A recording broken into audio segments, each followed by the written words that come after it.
Hello, everybody, and of course, welcome back to the episode of XtalknIsh with your boy X. And this, You already know what to do. If you are on Facebook, please make sure you like and share this broadcast as well. If you are on our Facebook page, go ahead and hit that like button. And as well, if you are on YouTube, go ahead and hit that red subscribe button and also hit that notification bell so you can be notified for shows like this one in the future. ding. There you go. There we go. Ish hasn't been on the show in a minute. Kind of Man, forgot, but it's all good. We got him. We got him. man. As well, go ahead, check us out on Periscope. I am in the process of retweeting this show, so you can go ahead and stay connected to us through Periscope. And bada bing, bada boom, that is done and good to go. Check us out on Twitter/X. And we are back once again to recap week 4 of the NFL season. Ish, before we get into everything, of course, let me know how you doing tonight. What's up with you? Everything been good with you so far? Yeah, it's been a busy time at work. Been picking up more stuff in the midst of reshuffling, but everything's good, man. Busy time. It makes for not necessarily a good time, but job security. Job security. One thing about tech, it ain't going anywhere anytime soon when it comes to job security. So, if you are somebody that's looking into maybe getting into that field, maybe you can ask us outside of what we do here. We can, of course, assist there. But for right now, we're talking about some football. That's what we're here for. We're not worried about no technical things at the moment. So if you do hear my son crying in the background, I do apologize about that. He is a little sleepy and he's trying to go to bed at the moment. But other than that, besides those distractions, let's go ahead and take us all the way back to Thursday because I know we forget about things over a 5-day span. And let's remind everybody that Ish's quarterback, Mr. Daniel Jones, did what he does best, which is underperform. So, with that being said, I want to just go ahead What do and you throw the mic. Just want to mean? throw the mic back to my boy, my brother. Nah, I just nah, want to hear nah. what's your take on this game. Right, they played one of the best teams in the league, and I mean, this offense is clearly struggling at the moment.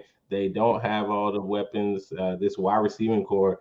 I mean, let's just go through who we have as wide receivers right now: Darius Slayton, Gary Brightwell, Paris Campbell, Wandale Robinson. Like, come on now, I'm reading these What names about what off. about Jalen Height? We forgot about Jalen Height, who they didn't use at all on Who Thursday. he's not being used at all. That's my So, point. I was but I mean, going he's to not get a at. route runner. He's not a route runner to begin with. I don't have a problem with him being a route runner. He's somebody that can at least take the top off, right?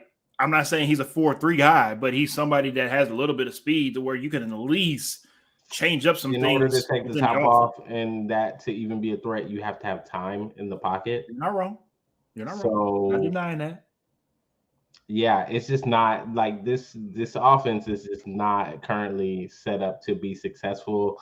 And I don't see how they're turning this thing around. So we need to start making some difficult decisions here very soon. We need to start figuring out what's going to go on next year, how we rebuilding this ship because it's not looking salvageable at this moment. KC says, one of our favorite guests on the show here, he says, someone Danny about Waller. I think that was a fun little pun. He wanted to throw that out there about you. This Giants offense obviously doesn't run unless Saquon Barkley is there. I mean, it's just plain Unless simple. Danny Dimes is running, you mean? Sure, if you want to throw that out there, by all, go ahead and throw that out there. But he wasn't able to get his rushes against the 49ers. And Which you didn't expect. No one here expected that. No one here expected them to win this game. not Come at on all. now. But Why we acting that's like not that? what we're getting at. That's not what we're getting at. What we're getting at is Saquon Barkley. Obviously, I'm not saying he's a guy that probably should have made $40 million a year. I'm not saying that. But the Giants are going to have to look at themselves in the mirror during the offseason and figure out how to replace the productivity from that position. I don't think Saquon Barkley is a top 5 running back. He probably is when he's healthy and he's not off of the field, but he's too inconsistent for me to put him up there as a top 5 running back. When he's healthy and he's on, amazing running back. Of course, everybody wants to compare him to Barry Sanders, and he probably talent-wise could be up there with him. But unfortunately, you know this as an athlete, your best ability is availability. And if you're not available it's hard for a organization like the Giants to give you the money that you probably deserve. So after the season is over with, most likely Saquon will be elsewhere. Be interesting to see where he lands. But the Giants are going to have to figure out what are they going to do to replace him for the productivity wise, and also maybe even leadership wise as well, because it seems as though that a lot of people within that organization gravitates towards Saquon as well too. So my thing is, I'm not going to harp on Daniel Jones that much tonight. Again, any quarterback in the league would have had a difficult time with the 49ers. But overall, though, let's be real, though, Ish. Can Daniel Jones make chicken salad out of chicken shit? That's No, really the no, question. no, no. But that's why I told you it's not even salvageable at this point. It's not salvageable. They need to go out in the offseason and figure out how they're gonna get productivity, period. Like they need productivity, period. I mean, it's becoming clearer and clearer that they overachieved last season and they were able to, have a little bit of a lightning in a bottle effect, new staff, everything coming in. They were able to perform. Saquon and Danny Dimes both being in contract years, maybe that helped a little bit in their performance. But at the end of the day, when you look at this team, the productivity, like where are you going to get this productivity from? There's just not very many weapons on this offense. That line probably needs to be solidified a little bit more. There's just so many things that they still aren't quite there. Now, could they be a solid team and maybe sneak in at the back half of the playoffs in like one of the wild card spots? I think possibly, but realistically, if they're gonna be a team that's gonna compete at the top end of the conference, they're gonna need a lot more. And how they're gonna do that, whether it be free agency or it be in the draft, they really need to sit down and start talking about that right now. I 100% agree on that one. Let's go ahead and move on from that Thursday night game to the Colts versus Ravens. And of course, if you know the history of both of these organizations, you know this is a very ugly rivalry game within one another. It might not be like Ravens Steelers back in the day, but this is a rivalry within both of these organizations, obviously because of the way that the Baltimore Colts left Baltimore. So, Ish, I don't know if you tuned into this game, but I was definitely checking out this game on Red Zone, and the Ravens blew a big one here. The Ravens definitely probably should have won this game twice over, and they just let a great opportunity slip through their hands. And I wouldn't say a great opportunity. I mean, they let a position that they should have been able to take care of not be able to do what they need to do to be in the position that they're in at this moment. So you should be able to be the leader of the AFC North and by a large margin because of the way that that division is performing. But you give up a game to the Colts, which, let's be real, Ish, every team so far, except for the couple of undefeated teams at the moment, have given up a game that they probably shouldn't have. And we'll talk about, of course, the Cowboys later on. But for the Ravens, they can't lose gimme games like this because of the personnel that you're already losing and probably will be continue on losing throughout the season. With that being said, is there cause for a concern within Baltimore right now after week 3? Or are we're still a little too early in the season to have a little bit of a red flag pull up ish? I mean, it's not too early for a red flag, but it is definitely not. I wouldn't say it's not really a cause for concern. Like, yeah, would you have liked to have won this game? Yeah, most definitely. Should you have won this game? 100%. But at the end of the day, it's the NFL. There are going to be some of these games where you may lose because teams aren't going out there to lose games, right? Like these teams that are maybe not favored to win these games, they're definitely not going out there and just saying, all right, yeah, we're gonna roll over. We're gonna allow you to beat us. They're gonna come out there. They're gonna give their best, and because it is the NFL, and these are the best players in the world. There definitely no give me games out there. So as we saw with another game we'll talk about later on. But for the Ravens, I mean, I wouldn't say there's too much concern because when you look at the stats of it and you really look at what they were able to do offensively, I mean, Lamar Jackson threw for 202 yards, 22 for 31. He rushed for 14 carries, 101 yards, 2 touchdowns. Gus Edwards, 11 carries for 51 yards. So, I mean, I'm looking at these and I'm not necessarily seeing any glaring holes other than the fact that, they did lose 2 fumbles. So they did have those 2 turnovers. And the defense really didn't stop Gardner Minshew. But we talked about this. I don't think it was last week. I think it was the week before. We did talk about this. This Indianapolis Colts team, they are not a pushover. This team is not a bad team. A lot of people wanted to write them off as being a bad team, when in reality, this team is still a really, really good team. This is a team that still could go out, win the AFC South, and compete a little bit in the early rounds of the playoffs. So when you look at a combination of players missing from the Ravens and their injury troubles that they've been having, and you look at the makeup of that Colts team and what they like to do, which is to run the ball and play a physical game, both offensive and defensively, I think that it just kind of aligned one of those, you caught a team that at the wrong time, maybe one of those sorts of things. Or at the right time. Or at the right time if you're the Colts, right? So I'm not concerned at all for the Ravens. If it were more in the division, then maybe I'll be concerned. And that's another thing to think about in their division right now. I mean, there's 3 teams tied 2-1. So it's not really that big of a deal. There's nobody running away with that division. It's going to be a hard-fought battle all the way to the end of the year. I do agree, but again, I just look at it like you should be 3-0 at the moment. I mean, you should be able to. They should have be at top of the division at the moment. But hey, is what it is. KC says lots of guys missing for the Ravens, and this one not worried yet. So, thank you for the words there, KC. Let's go ahead and get to the Titans and Browns game. Woo, one of those ugly games there. Not just for Not just for the Broncos out here, which we'll get into very shortly, but definitely for the Tennessee Titans, and not just the offense. Let's just call it what it is. It's the whole team. The whole team needs to go ahead and sit down in the corner somewhere and sit there for about 10 minutes and time out with a dunce cap on top of their head as well too. I hyped this game up during the pre-show to pretty much state that, hey, Tennessee has the Browns number in Cleveland. The way that they match up against these guys, they played them a ton over the last 5 to 10 years. For some reason, the Titans are able to play very well in Cleveland and are able to find ways to steal a one in Cleveland.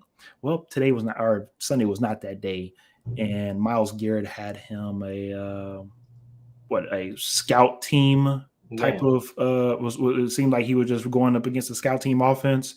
The way that he was just playing around with Tennessee Titans offense, and that's either by just doing whatever the hell he wanted to do on the line, or which I'm pretty sure if you're a football person, you've seen on social media so far, but Myles Garrett decided to defensive motion, and then the offense of the Tennessee Titans decided to motion along with him. 2 tight ends, not 1 tight end, 2 tight ends. Not 1, but 2. And it seems as though that was a little cat and mouse game that Jim Schwartz and Tim Kelly was playing, more so Schwartz than Kelly. And with that being said, I know Casey talked about the Ravens not being worried about them due to injuries and early in the season. I'm already going to just make a statement here. The Titans are not going to the playoffs this year. I had them going to the playoffs. I had them being a top seed in the AFC due to their division and being able to take care of that division.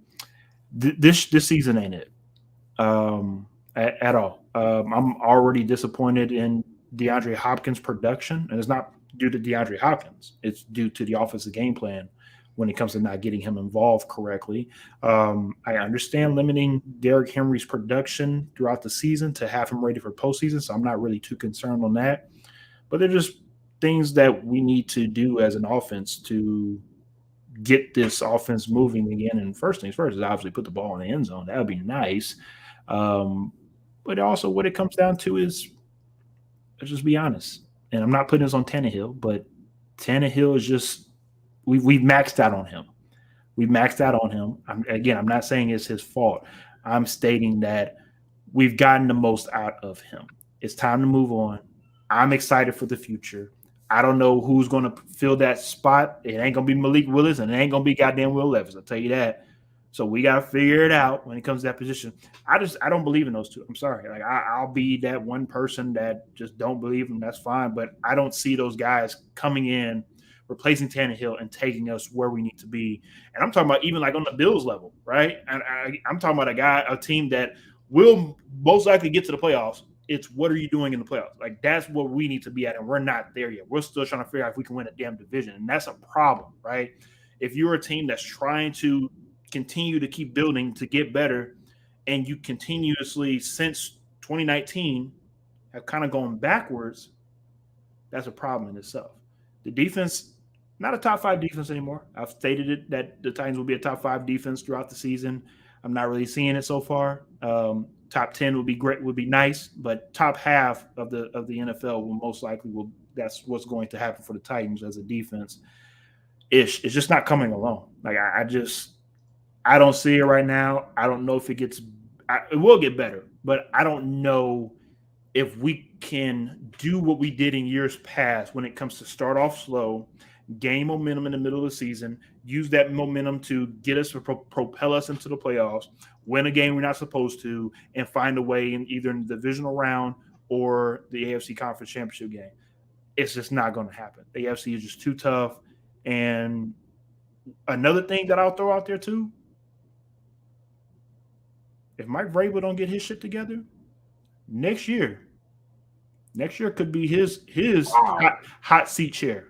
Man, we calling for Vrabel already? I'm not calling for him to be fired. I'm just saying that if you are looking at not just the record, but just the way that Tennessee Titans have played over the last year or so and the personnel changes that they are making, players and coaches, it's not a good look. Our last two offensive coordinators, Matt LaFleur in Green Bay and also Arthur Smith in Atlanta, ever since those two guys left, it just seems as though that our offense just can't get it together. So I'm just trying to figure this all out. I don't want to spend too much time on this, but Um, it's interesting. Let me get to the comment section right quick, and I'll throw it right back to you. Dominique Powell says, D, what's looking like he's making his way back. I think D Watts. yeah, Okay, he's talking about yeah, Deshaun Deshaun Watson. Watson. He was worrying me at first. We're not even talking about the damn Browns right now, but we are, though. We talking about the Titans. We talking about the Browns. We talking about the Titans right now, not the Browns. But yeah, I agree. Watson looked good, but again, that's a shitty defense that the Titans are that put out there on that field in Cleveland. So I don't So know. We'll see. Casey says Tannehill to the Jets. I got another better quarterback besides Tannehill. Shit, I'll throw it out there right now. Kirk Cousins. I was gonna say Kirk I want Cousins. Kirk Cousins. I want Kirk Cousins to go to New York. Kirk Cousins. Kirk Cousins. I get out of Minnesota. I don't know what they're doing over there. Just get out of there. Go to New York. See if you can salvage that season. I don't think it will happen, but I want Kirk Cousins in New York. Ish. I'll let you wrap it off before we get out of here. Just to touch on this real quick. I mean, one of the things that I do want to address before we just like throw the Titans in the garbage.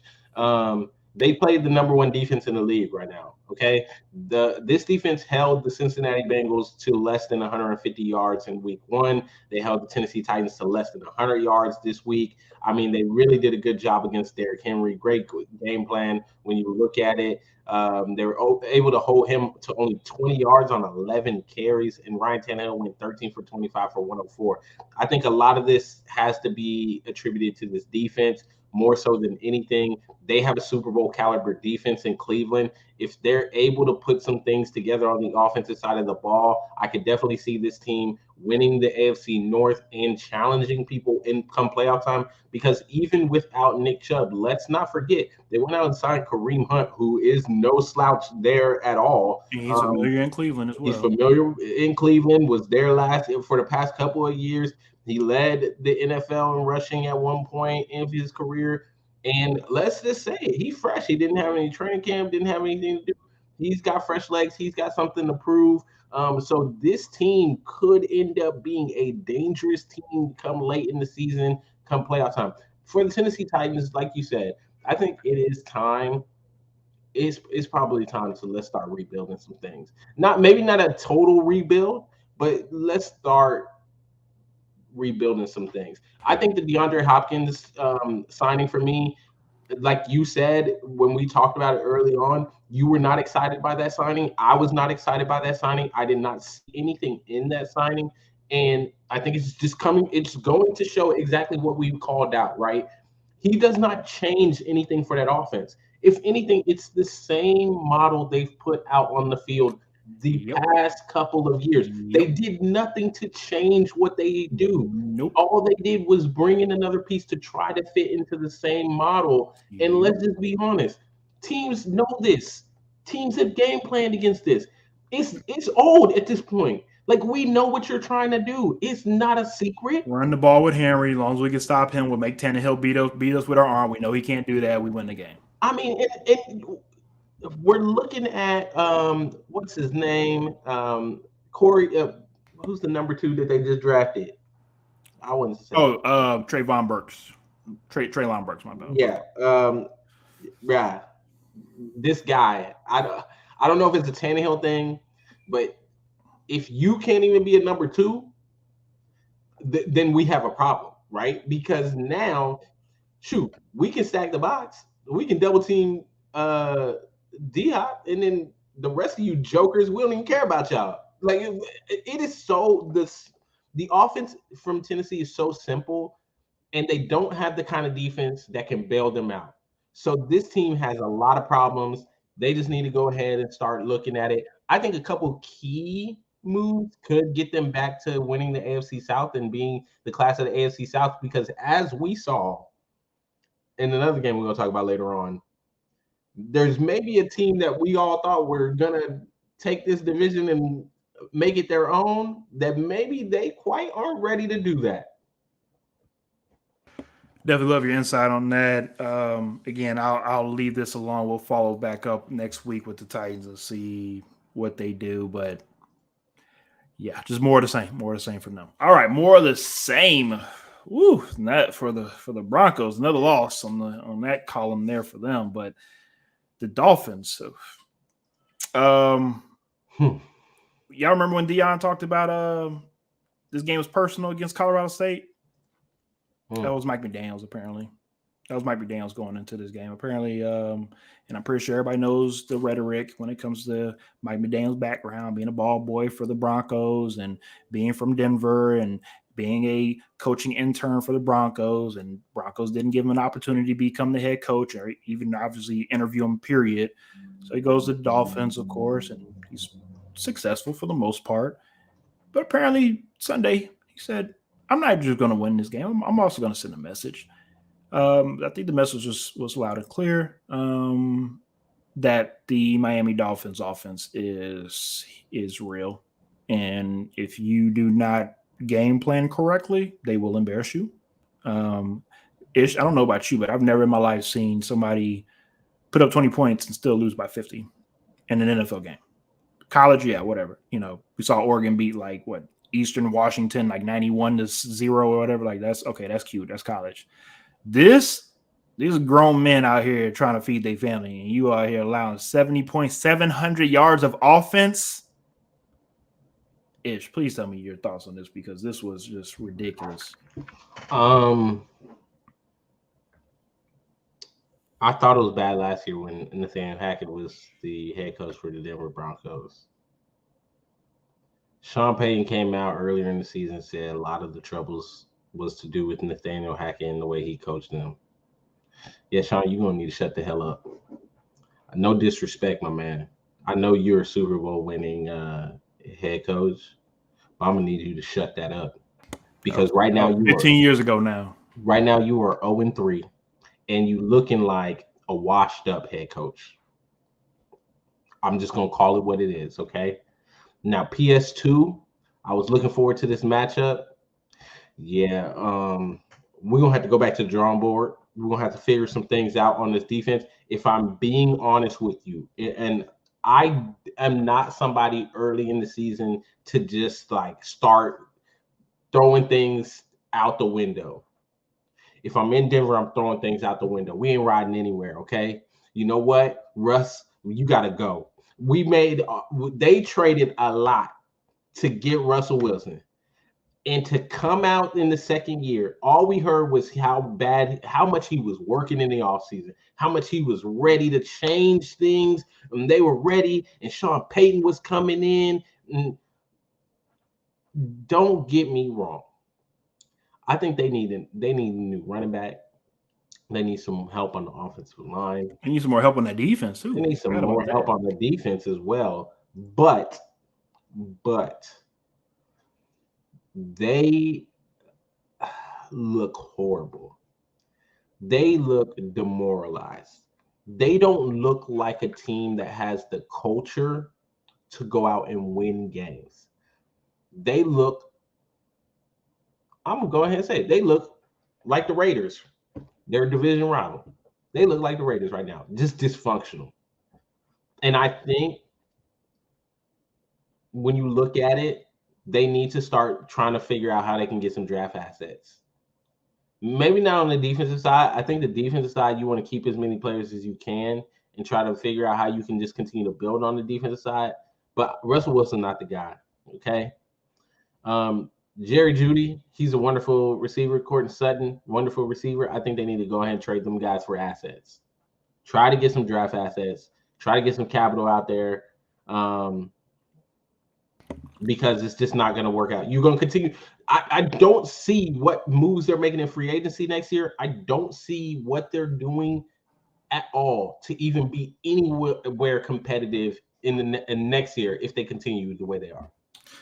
So you're pretty much on the blow it all up train. I mean, that's what it sounds like. I wouldn't want to blow everything up because I do think this defense has pieces that can make it a defense that could help them be not necessarily competitive, but keep them in a lot more games, and you can figure it out on the offensive side, right? But on the offensive side, I'm saying blow it up. I blow that offense up. The offense just needs to be blown up.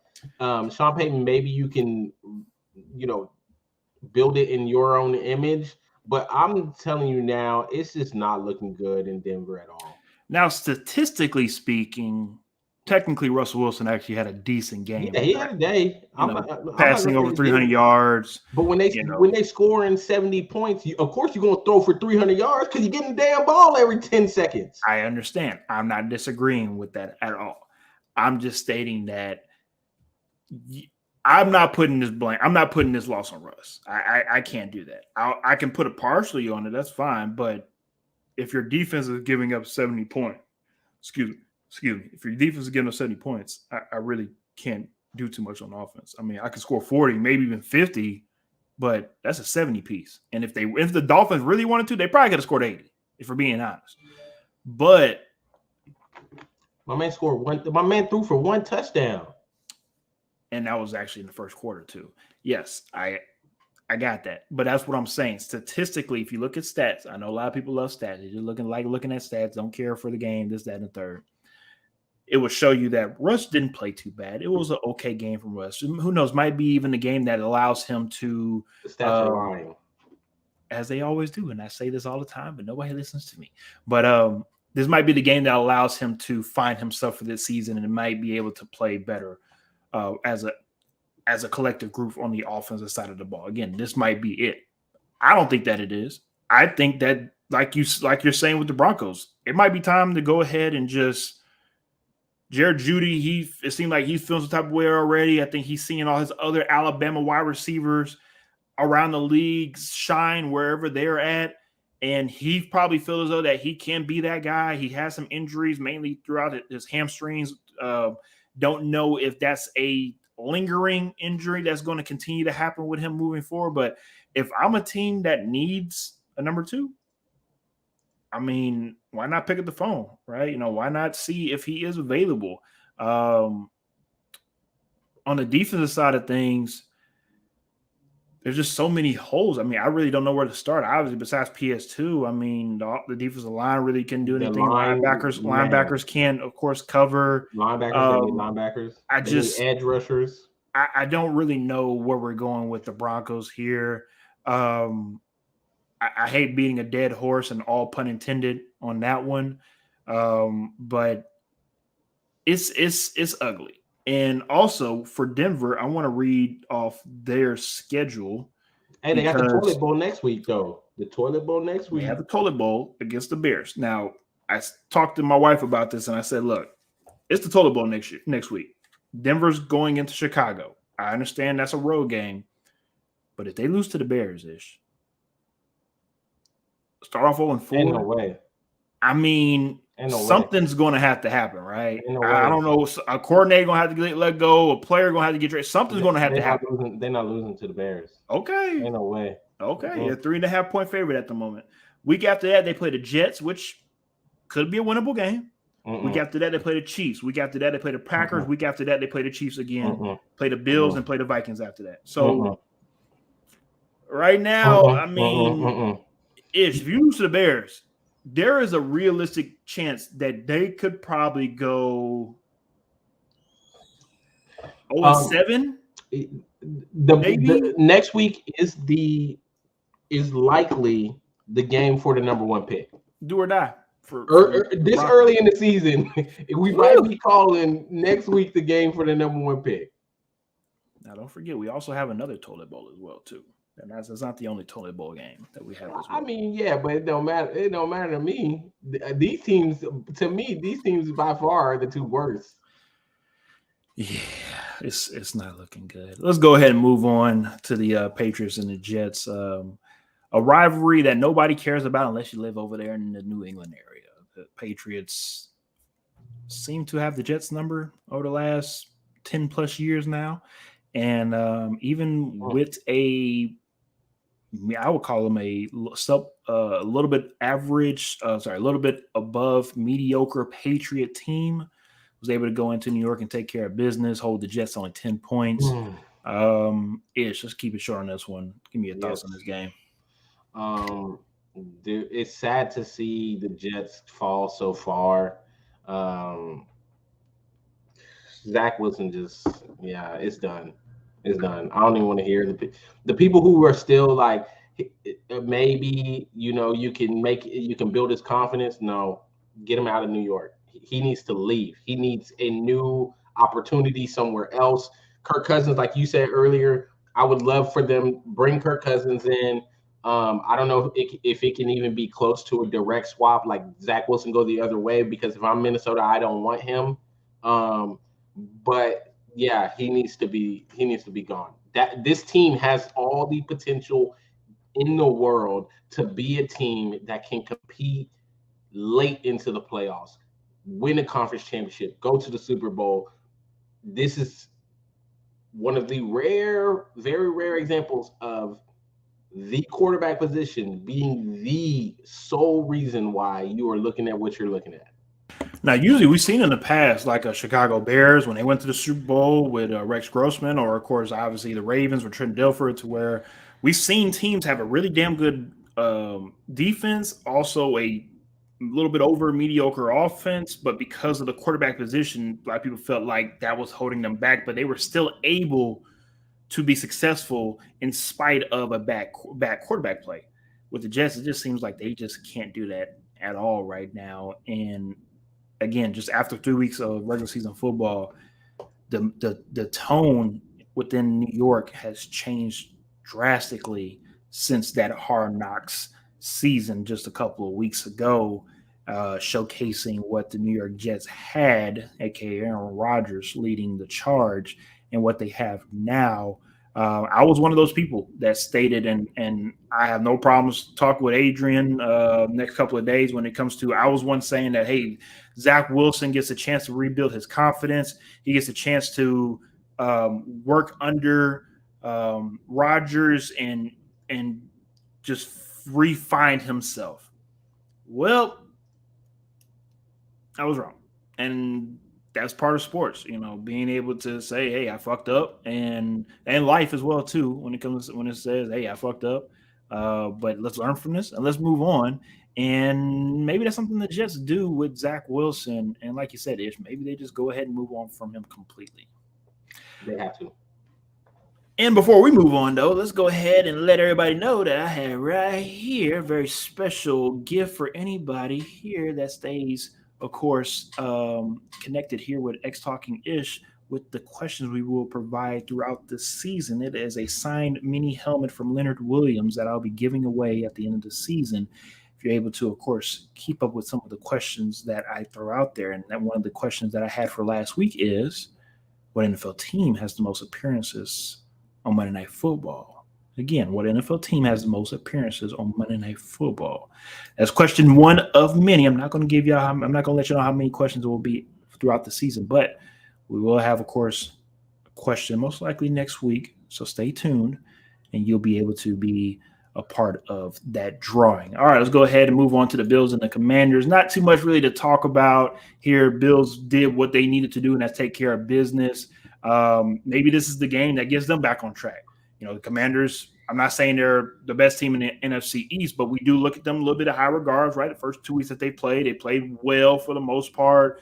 I was thinking that this game was going to be a little bit closer than what the score ended up being, but the Bills said, hey, even though we're a 6-point favorite, we're going to beat y'all by 30+-ish.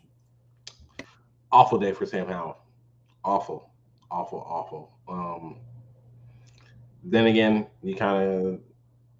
this is a game you want. But that's the question. Win. But that's the question marks we have had in the offseason about Sam Howell. I guess we're going to continue to have throughout the season.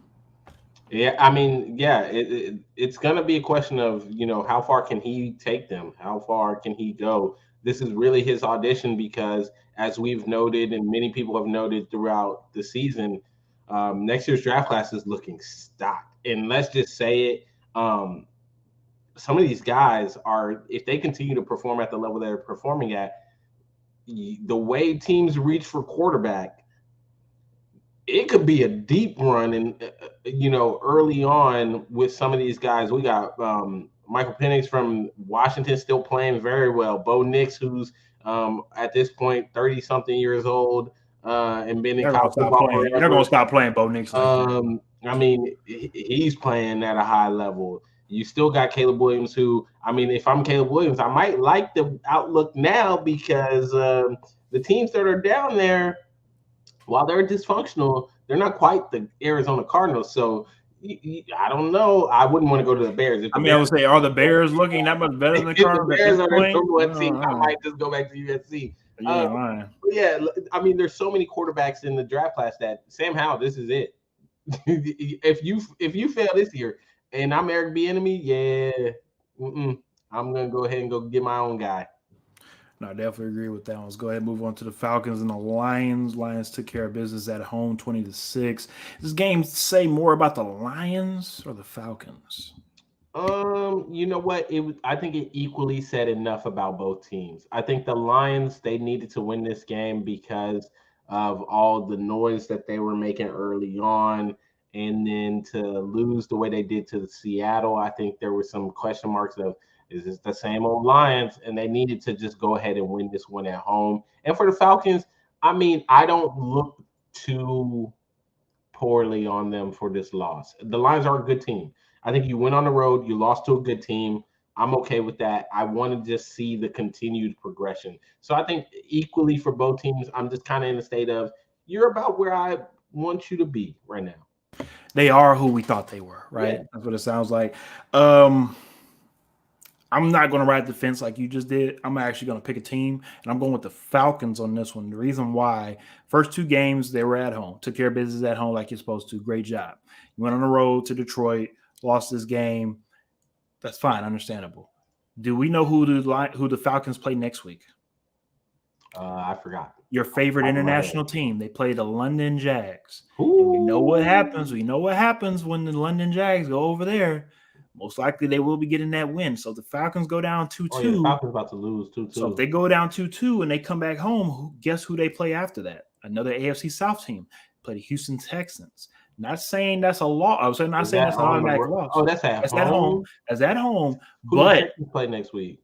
Who do the Texans play next week? Yeah, because that'll make me. Ooh, the Texans play the Steelers. Yeah, Texans gonna lose to. Yeah, they're gonna lose back to back. They do play. They do play here for that JJ Watt's retirement ceremony game.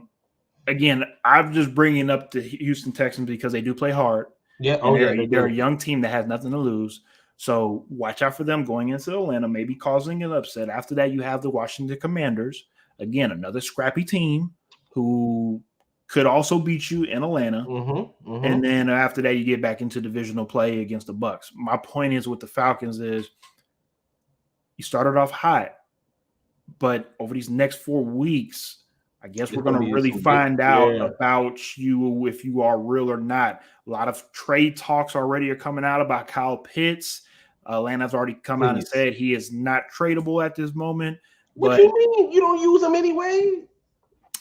That's what the Falcons said. But again, I don't believe anything that it comes out of anybody's mouth. All I believe is actions when it comes to sports, because we've seen a lot of talking that is done throughout all the time. But once folks get traded or folks get cut or whatnot, we start looking around like, I thought you said you're going to keep me, boss. It don't work like that. So until you as a person start owning things, your ass is just you waiting for somebody else to be in charge of your destiny throughout this NFL journey. So again, it'd be interesting to see what the Falcons look like over the next 4 weeks, especially in that NFC South.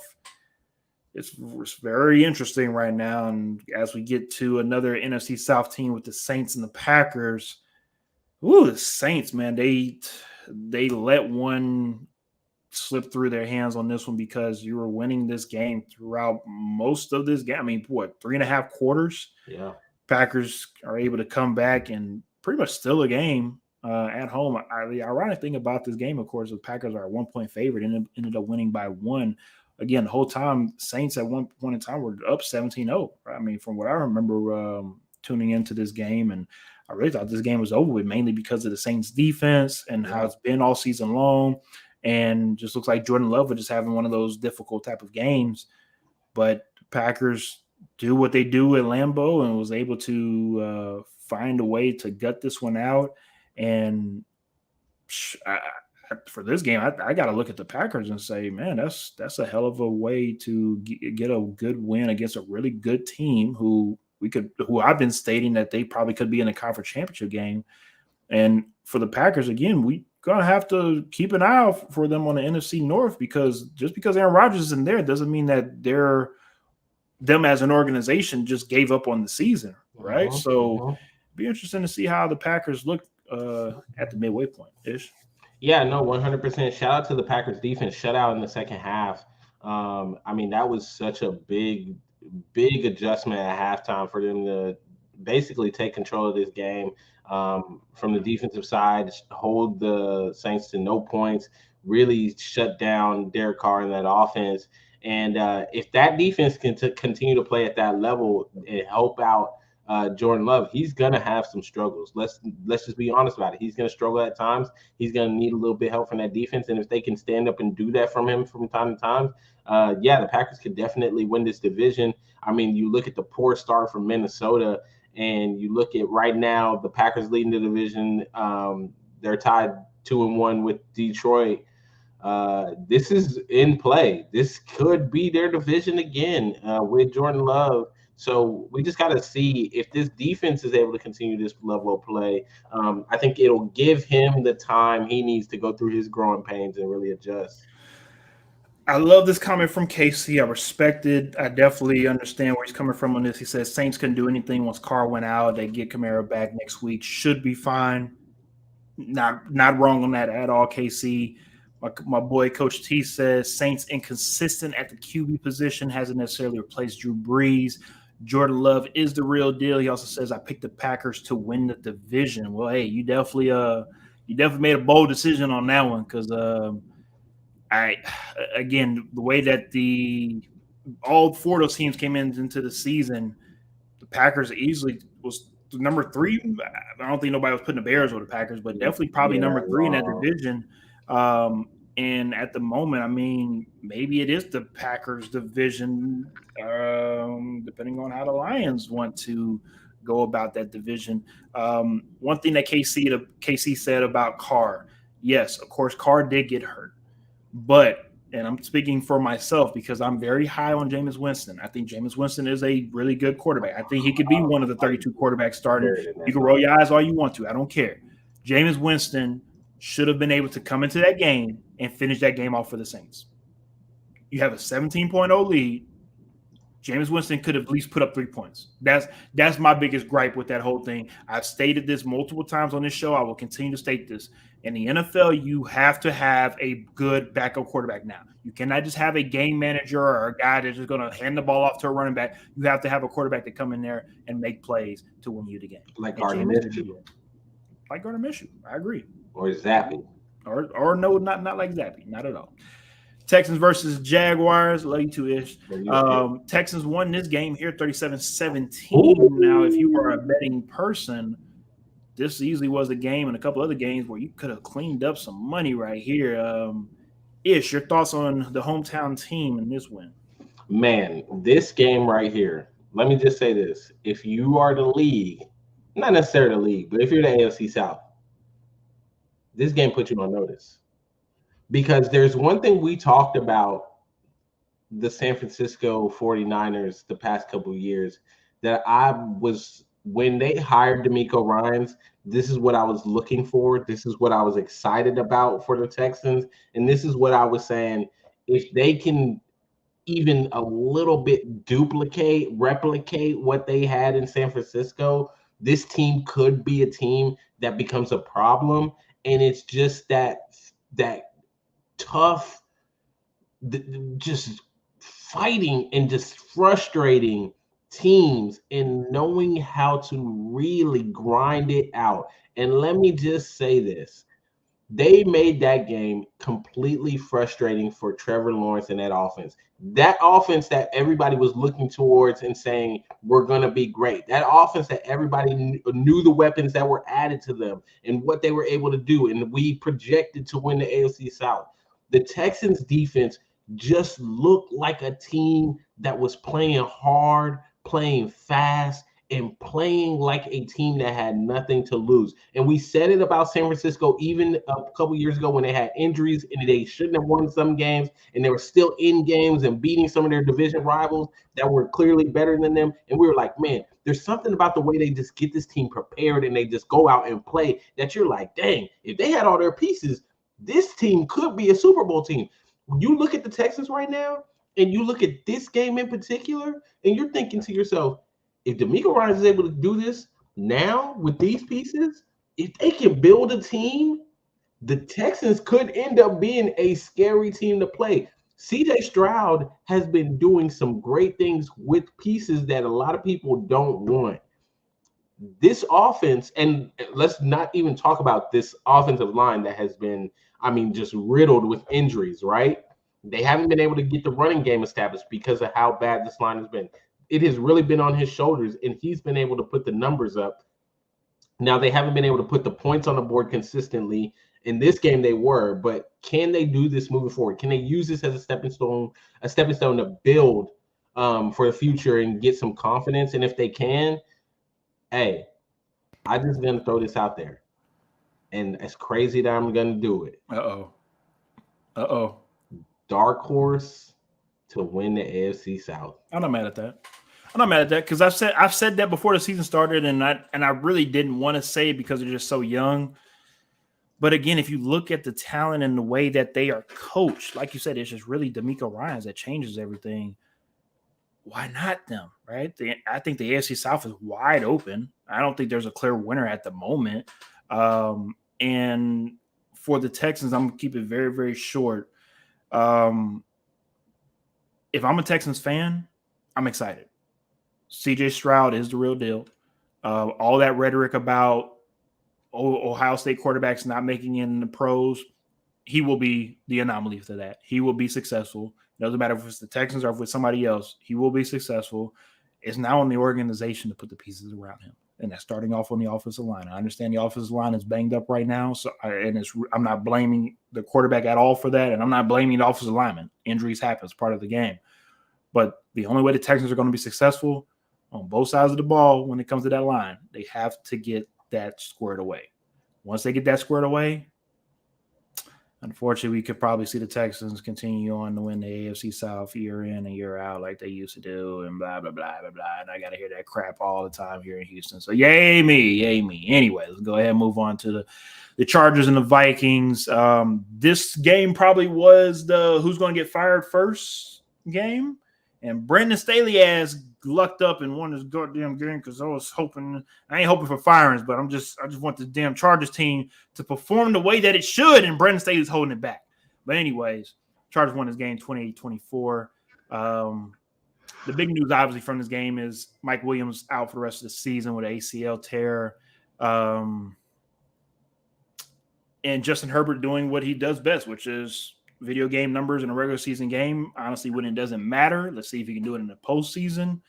But just more of the same from the Vikings. Everybody performing well, but not getting the dub. Justin Jefferson, of course, leads receivers in yards. Kirk Cousins leads quarterbacks in yards. The defense itself isn't horrible, but it isn't great. But we just can't get a win if you're a Vikings fan. Now, we all know Kevin O'Connell pretty much got the head coaching job because of Kirk Cousins.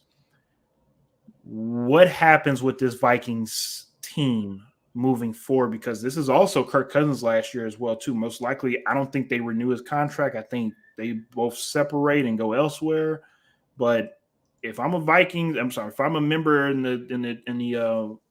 the organization to figure out what's next for this Vikings team, what are we doing, Ish?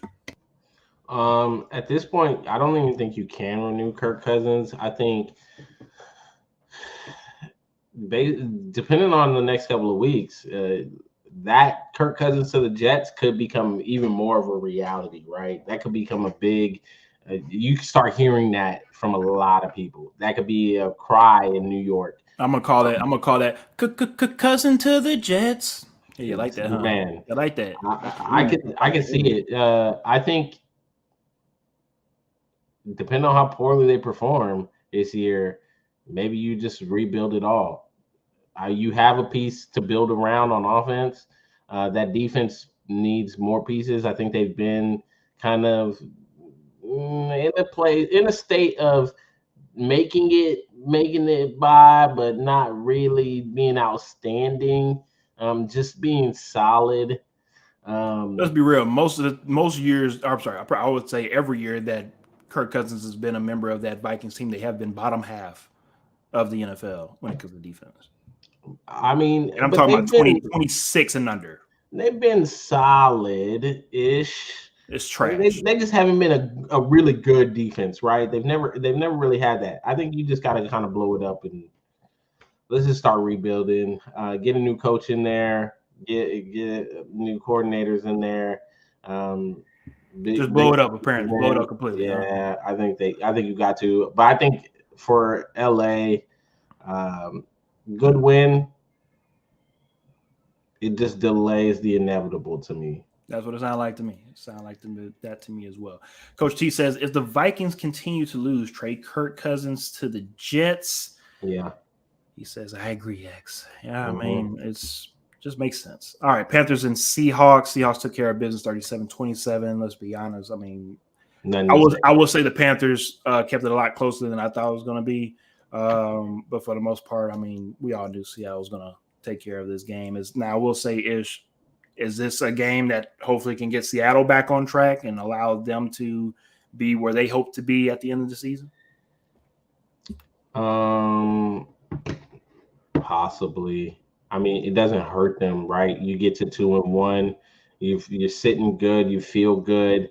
You're right behind San Francisco in the division. So, I mean, yeah, it keeps them in the running really early on, and it doesn't put them too far behind. I think for Geno and that team, they just need to kind of get into a rhythm, and they'll be all right. All right, let's go ahead and move on to the Cowboys and the Cardinals. I'll let you start this one off first. When Cowboy fans can't blame people when people give them a hard time about the Cowboys doing Cowboy things, right? Because you look at this game and you look at what the expectation is going into this game. You look at how they've performed going into this game. And then to have this kind of performance, you got to be thinking to yourself, like, wait, what? Who all was out? Like, you didn't have enough people out to really justify this situation. To lose 28-16, like, I just don't understand this Cowboys team. Just when you start to think maybe they're real and they're real contenders, which I'm not saying they aren't. I still think that they're real contenders. I think it's the NFL. Any given Sunday, any team can win, but it's the manner in which this happened that is perplexing. It's the manner that makes it one of those. It's the Cowboys being the Cowboys things again, where it's just like, I don't know. I'm confused. I'm just confused at what's going on with this team, and like, who are you? I don't. Dominique Powell says that's them boys. I I just don't know, man. I'm really trying to figure out, how do you root for the Cowboys? How do you trust the Cowboys are going to do what they're supposed to do when they come out and have games like this? And for the Cardinals, hats off to the Cardinals. People thought they were going to tank. I was expecting them to tank. It looked like they might be tanking when they made the change. And they're performing well. You got to be thinking to yourself, Kyler Murray come back, this team could. Let's hold our breath here, okay? We all know Kyler Murray and Roy Cliff. We know what happens to those for them in the second half of the season, okay? So let's pump our brakes. But maybe for Kyler, because he didn't play the first half of the season, maybe the second half of the season be his first half. I see what you're doing there. Okay, I'm picking up what you're putting down. But let me get to the comment section first before I have my little spiel. Greg says, once again, we see that, I'll call him Dakota Prescott can't be the sole reason why Cowboys win a game when the defense not playing that good. Also, sounds like Danny Jones to me. But anyways, Coach T says, seems like the whole team fell apart when Trayvon Diggs got injured. Now, it's funny that Coach T brought that up, because I brought that up as well, too, talking about Cowboys before the show. I wanted to see how the Cowboys as a defense perform without Trayvon Diggs. With Diggs not being like a Micah Parsons when it comes to being a linebacker or even on defensive line, he can affect the game, but not so much as Micah Parsons can on an every snap play, right? Yeah, you can shut down half the field. That's fine. We'll just work the right side of the field or the left side of the field. But for Micah, obviously, you got to keep eyes on him 24/7. I didn't think that the defense itself would drop off that much because, again, we're not looking at Trayvon Diggs like Deion Sanders playing for the Cowboys. We look at him as a ball hawk for the most part in that quarterback position, or a guy that's going to give up a lot of yardage and maybe a couple of scores if he's not able to get that ball, right? And for the defense itself, yeah, of course, they got beat up. I'm not denying that at all. But I'm looking at this game as the same way this NFL weekend, it was a weird weekend. I don't want to put too much stock into this game. I feel like every team has that one loss, no matter who you are, throughout the season where you're like, damn, how did we lose to that team? I think that's this game. It's just ugly, though. It is. I think that's the problem. I think that's got the main thing. It's just ugly. Like, I also look at this game, too, as, again, it's a lot of emotions that was coming into this game. And, again, if you know the Cowboys' schedule, this upcoming Sunday, they do play the New England Patriots at home, which, of course, most likely will be the Ezekiel Elliott homecoming, which I'm pretty sure Dak Prescott is probably getting his guest bed ready for his best friend to come to Dallas and hang out with him and enjoy the Dallas area once again. And wouldn't surprise me at all if they lose that game because of not being able to manage emotions. For the Cowboys, they want to put themselves up there in the upper echelons of NFC teams, but we're talking about postseason now, right? We're not, when it comes to the Cowboys, we don't care about what they do in the regular season. It's about the postseason, and can y'all compete with the Eagles? It really comes down to the Eagles in your own division. And right now, no. I mean, yeah, the defense, the first 2 weeks of the season played well. I mean, historic numbers, all that crap, blah, blah, blah. Who cares? I don't care. Again, like I told you, I don't care about stats for the most part. It's about how you play. And the Cowboys have played well the first 2 weeks of the season. This week, maybe it was an anomaly, but let's see how they bounce back at home against the Patriots. And then also in week 5, they play the 49ers. The next couple of weeks after the Patriots game is going to be an all California test. You're going to play the 49ers, the Chargers, and the Rams after that. The Rams, not as bad as we thought they were going to be, right? So that could be a game where maybe they might lose that game as well, too. So we're going to find out a lot about the Cowboys, the Falcons, the New York Jets. Like I said, we're going to find out a lot about some of these teams over the next couple of weeks or so when it comes to some of these matchups that they have to go up against. KC says new Call of Duty comes out November 10th. Kyler ain't coming back. I ain't think about that. That's a good point. You ain't wrong on that one. Coach T says Josh Dobbs is solid, very serviceable. I 1,000,000% agree. I mean, just like a Jacoby Brissett, just like a Garner Minshew. Again, a guy that can come in as a second stringer and can win you some games and can play well. Sure, let's go ahead and throw in there Zappy. Why not? But for the most part, let's see what happens next week with the Cowboys. Bears and Chiefs-ish, your team. I don't even want to talk about this. I don't even want to talk about this game. Nope. They played the Bears. Hold on.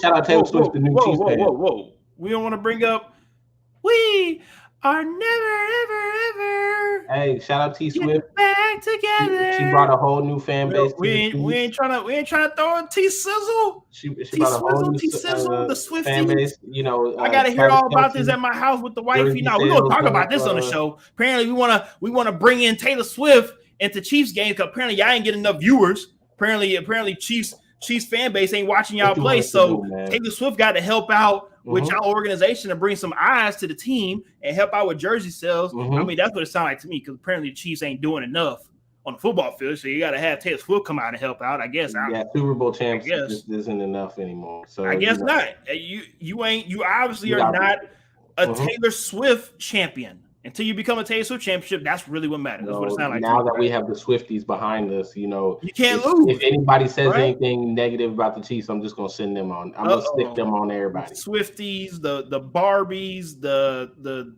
what's that? The Beehive, they might be worse than the FBI when it comes to swatting you, bro. I mean, woo. Coach T says Bears and Broncos is utterly bad. Also, the thing I will say about the Bears team and the Bears game, I will say if you look at how CJ Stroud in this Houston offense, they have really helped Taylor. Every week you can see the adjustments to help him be better accustomed in the offense and do better. You don't see that with the Bears. And then there was this nonsense about, they spent extra time really getting this offense together. I didn't see that. I didn't see it. I think Justin Fields is done. Done in Chicago. Why do I say that? I think they've killed his morale. They've killed his confidence. They've killed any chance of him really just being able to do his thing. Unless they just blow it all up offensively and try to redo this playbook to figure out how they can, play to his strengths. I just don't see it working right now. That offense does not seem like it has a true identity that revolves around him or centered around him to help him be successful. That's my observation. I just think it's disappointing, and I'm going to hurry up and wrap this up because I want to get everybody up out of here tonight. I just think it's disappointing to automatically just throw Justin Fields into the gutter and just say that he's trash. I don't. And again, I'm a guy that don't care for anything about Ohio State. I hate everything about Ohio State. But for a guy like Justin Fields, I just think he needs to get the hell out of Chicago. If he's able to get out of Chicago and play somewhere else, and we talked about this in our group chat, if he plays somewhere like an Atlanta Falcons, right? If he gets traded to Atlanta or whatever else, and he plays bad there, okay, I can't defend him anymore. But for the Bears as an organization, Matt Eberflus is 3-18. His record as a head coach. Remember when people thought Matt Nagy was bad? I'm pretty sure Bears fan wish they had Matt Nagy at this moment. And so with that being said, I just can't throw all of it on Justin Fields. It's on the coaching as well, too. So we'll see what happens. KC said Bears have lost the last 13 straight and haven't scored 21 points since November 20th of last year, they gotta blow it up. Mm-hmm. We are all on the same page on that. Let's go ahead and move on to Sunday Night Football. Steelers versus Raiders. Steelers took care of business 23-18-ish. Any words on this one? No. Only thing I pretty much have to say on this one is, I mean, Steelers took care of business like they should. And the Raiders just, again, they're going to Raider. It seems like the team fabric itself is kind of already unwinding. You got Devontae Adams already talking about how he wants to be on a winning team, wants to be on a team that wants to win. Be on the lookout for that. Maybe mid-season trade somewhere that's for a team that wants to compete compete for a Super Bowl. So maybe he could be a valuable asset somewhere. But remember, he was complaining and whining about wanting to get out of Green Bay to go play with his best friend Derek Carr and this, that, and the third, and blah blah blah. And sometimes the grass ain't always green on the other side. Why you gotta do him like that? I mean, I'm just saying, bro. Look, I gotta keep it real. As a wide receiver, I mean, it is what it is. I like Devontae Adams, but you decided to go to Vegas knowing good and damn well what this organization is about. You talked about you've been a Raiders fan all your life. You should know good and damn well that the Raiders as an organization haven't done crap since the Tuck rule. Okay, so that's on you. But get your money though. Get your money. Just don't put it in the slot machines over there. Coach T says Justin Fields isn't good, can't read defenses, and misses wide open receivers. Field maybe needs a change of scenery. Again, not arguing that, Coach T, but maybe the change of scenery might help him with all of that. And that's something we stated earlier, so we'll see. Adams knew the Raiders were trash when he signed with them. Thank you, Casey. That's all I'm saying. But hey, enjoy your money though. But Derek Carr's no longer there. That was his guy. He went there for Derek Carr. I got you. Reunite and all that stuff. So I think that's part of his, displeasure. All right, Eagles Buccaneers Monday Night Football. Of course, this week we had 2 Monday Night Football games, and we had Buccaneers and Eagles on this one. Eagles took care of business 25-11. Any words on this one? Just one quick thing. Sure. Yeah, the Lions. Yeah, y'all just doing Lion things. You traded Swift. For peanuts. And look at what he's doing in Philly. I never understood that one at all. Traded him for peanuts and then went and drafted a running back at 12. I don't understand that at all. And not utilizing him the way that you should as a number 12 pick. The Eagles did what they were supposed to do. There you go. Coach T, because he's an Eagles fan, he's very critical on that team when it comes to the little things. And I respect that, especially him being a coach. He wants to make sure that things flow the way that they should on that team. He says the Eagles can't finish drives, not the same team from last year. I'll be honest with you, Coach T. I think they're a better team than last year. I mean, I might be crazy for saying that, but the defense is crazy when it comes to not just the starting D, but the depth that they have on the defensive line and the linebacker position. So that itself, I'm not worried about what the Eagles are doing as a team. The offense, that's going to come along. I'm not worried about what happened last week with A.J. Brown and Jalen Hurts. It's just 2 alpha males trying to win. I mean, that's just how I see it. I mean, Ish and I, we've been in plenty of locker rooms and huddles where you fight, and then the next damn day you get along, you have fun, you're best friends. It's whatever. Who cares? But for this game itself, I think this was one of those games where Jalen Hurts knew that, hey, I got to feed my guy. Let me go ahead and feed him. He was able to get his targets, able to get his yardage. A.J. Brown is good for another week or so. Jesus Christ, small wide receiver Heisman for the Alabama. You know what I'm talking about? Devontae Smith. Thank you. Devontae Smith, he will sooner or later have his breakout game because that's what these wide receivers do. It's just nothing but weapons on that offensive side of the ball. And then adding Swift, I see a lot of Eagles fans are trying to compare him with Shady McCoy when it comes to being 2.0 version of him. I just think DeAndre Swift is DeAndre Swift. I don't think you can replicate LaShawn McCoy. LaShawn is one of one. Swift, I think, is a great asset. As already after week 3 is going to have a career year this year with the Eagles. And I think he will be one of the main reasons why the Eagles probably will be able to get back to a Super Bowl, depending on what's going on in San Francisco with the 49ers. That's really, I think, at the moment, their only roadblock to getting back to the Super Bowl. Rams and the Bengals, of course, that was the other team that played on Monday Night Football. Bengals took care of business at home, 19-16. Of course, Joe Burrow is still nursing that calf at this moment. Is this the start of the Bengals trying to come out of this 0-2 hole that they can make another run? Maybe not to a Super Bowl just yet, but just at least get back to the playoffs ish. It's gonna be rough. You know, we're looking at that division that they're in with Pittsburgh kind of finding their feet right now. You got Baltimore who's still performing pretty well, and Cleveland performing pretty well.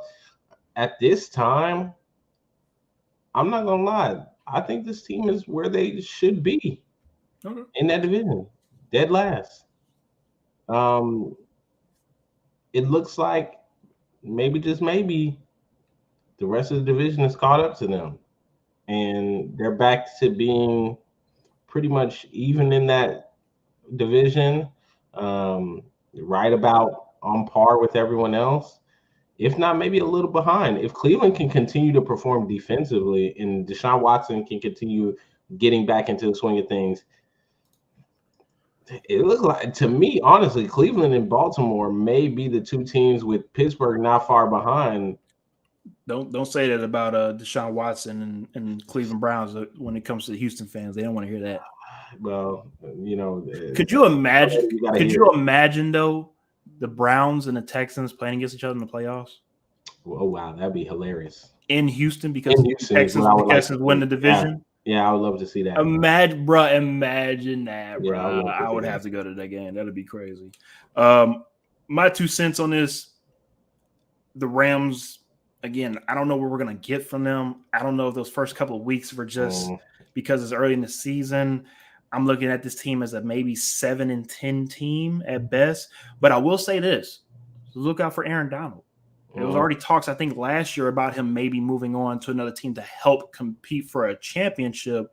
Wouldn't surprise me at all if he might have to be he might be the piece that be added to a team that will allow them to get to a Super Bowl. So watch 100%. Out for that. Could be some trade talk for Aaron Donald. All right.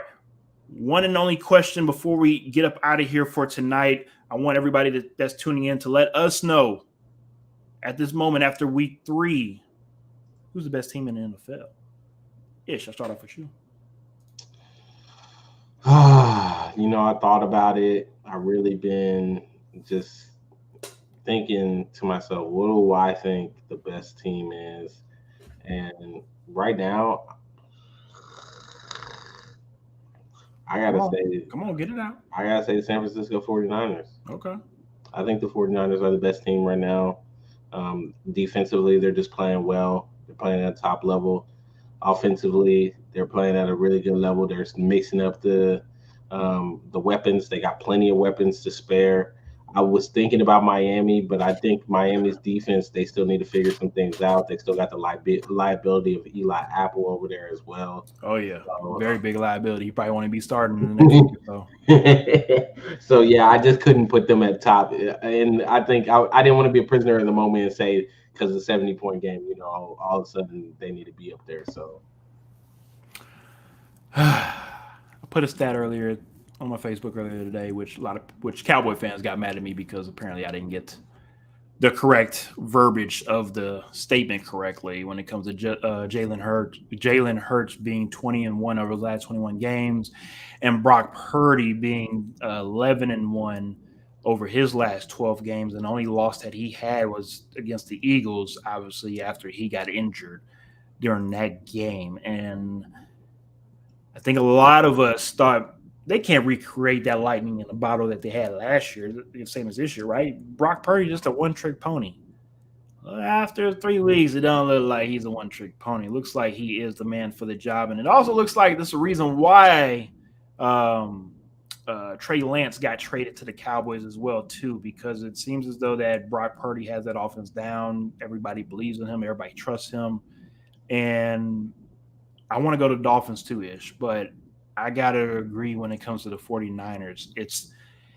And they were able to win the way that they won on Thursday night without their number one receiver as well, too. Brandon Ayuk didn't even play, and they still put up 30. They started off slow, put up 30. The defense itself will put any offense in check. And we all know when playoff football comes, you have to have a defense. That's my only concern when it comes to Miami. They look like a team that can score points anytime they want to, but can you stop somebody when it's 3rd and 4? When it's 3rd and 6, and you need a big stop, and the offense really shouldn't even convert this, but you let that offense convert that drive, convert that 3rd down, and continue on with that drive to either put up 3 or 7. That's going to be the real conundrum when it comes to this team: is can you, as a defensive collective unit, stop somebody when it's necessary? That's what I want to see from them. But at this moment, I want to put the 49ers as the best team in the NFL. And of course, we'll revisit this by halfway point and see who's looking good from there. Other than that, we are done for tonight. We went a little bit over just due to, of course, all we needed to talk about for the slate of week 3. Week. It really was very interesting week. That's the NFL for you, and I hope if you guys were out there trying to win some money, I hope you guys was able to win some money over the weekend. But other than that, we are done for tonight. We will be back Sunday morning at 10 o'clock Central Time for the pregame show. Hopefully my guy Ish will be able to be there. I know he was busy, of course, last week taking care of some work-related issues, but hopefully he joins me on Sunday, and we hope to see you guys on Sunday as well, too, tuning in week 4 preview show for the NFL. And we are on year 3 now of this, Ish, and I say this every time on the show. It's a short, long season. We're in week 4, and sooner or later we're gonna be in week 17, and we'll be like, "Oh shit, season went by fast." Like, yes, it did. Yes, it did. So, again, with that being said, we appreciate y'all as always for tuning in. We'll see y'all on Sunday here at XtalknIsh. Peace.